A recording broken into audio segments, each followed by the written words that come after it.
aujourd'hui,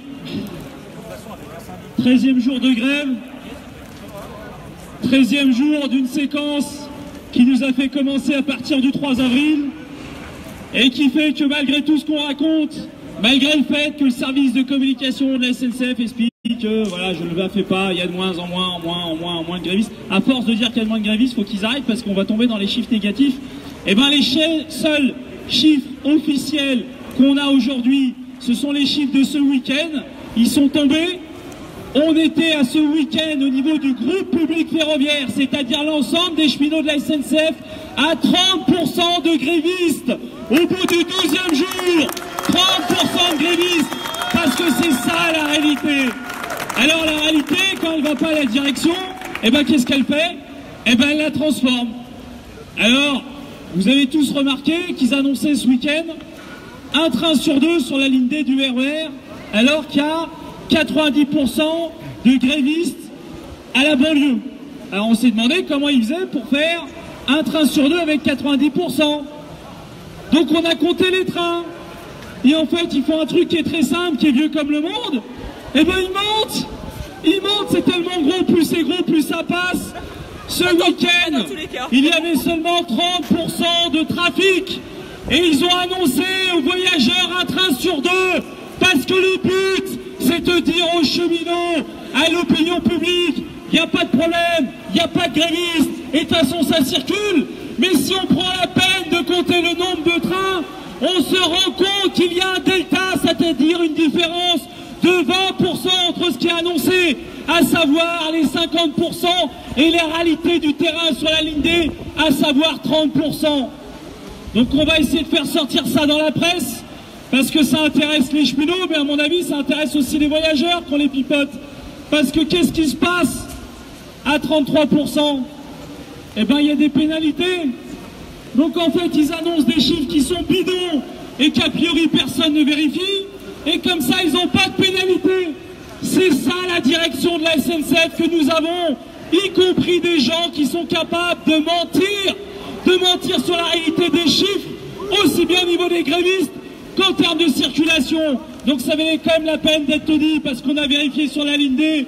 Mais après tout, s'ils mentent sur la ligne D, pourquoi ils ne mentiraient pas sur les autres lignes? Oui, ils sont trompés. Alors, il faut quand même que je vous raconte une anecdote. Hier soir, j'étais sur LCP, donc ceux qui sont pas intellectuels, c'est la chaîne parlementaire. Et il y avait un journaliste du Figaro. Bon, je me dis, un journaliste du Figaro, je vais m'en prendre plein la gueule.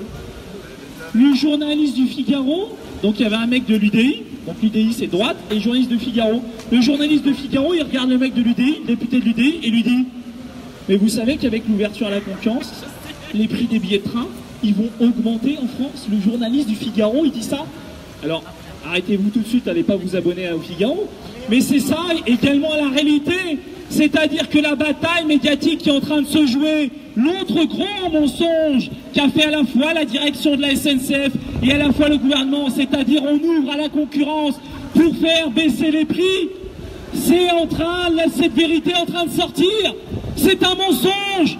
Les prix vont augmenter. Ils vont tellement augmenter que même lorsque tu es journaliste dans un journal aussi à droite et libéral que le Figaro, tu le reconnais. Tu le reconnais. Pourquoi ils vont augmenter? Parce que le prix du billet aujourd'hui est archi subventionné et que ces subventions elles vont baisser. Donc si on baisse ces subventions, qui va compenser?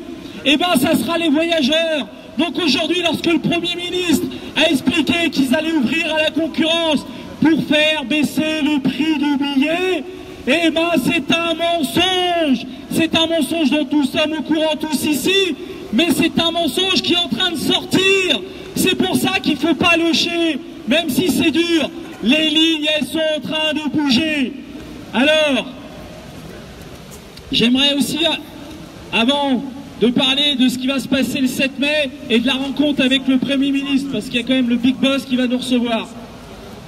Il y a un rapport parlementaire qui est sorti le 18 avril en Grande-Bretagne, signé par des travaillistes, par des conservateurs, dans lequel ils pointent deux entreprises ferroviaires en Angleterre dont une, dont j'oublie chaque fois le nom, qui s'appelle Govia Rail. Alors ça parle à personne, mais Govia Rail, c'est une filiale de Keolis, qui est une filiale de la SNCF. C'est en gros une filiale d'une filiale de la SNCF.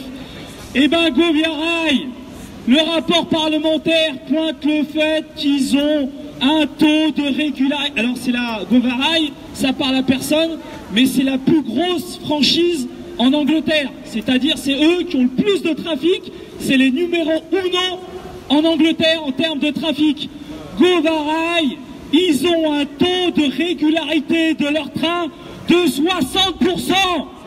C'est-à-dire que 40% des trains de Govia Rail sont en retard. Là où nous, les pires compagnies, les pires lignes de la SNCF, on est à 80, voire quelquefois 70%.